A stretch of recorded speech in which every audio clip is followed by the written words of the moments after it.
The top prosecutor in Orleans Parish says the tensions between the state and city leaders does not impact efforts to keep criminals off the streets. Chris Joseph reports this comes as the Attorney General investigates DA Jason Williams' role in her indictment. Chris. Now, right now, Louisiana Attorney General Liz Murrow's office prosecutes cases that Troop NOLA investigates here in the city. That's roughly 25% of the criminal docket.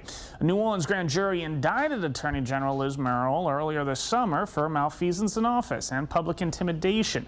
The special prosecutor has dropped the charges, but Murrow seeks records about what role District Attorney Jason Williams may have played in the situation. Williams has denied he played any role. The indictment raised fears in law enforcement watchdog Rafael Goyeneche that Murrow would pull out of the city's prosecutions, but both Williams and Murrow say that hasn't happened. Every single case that her assistant AGs were handling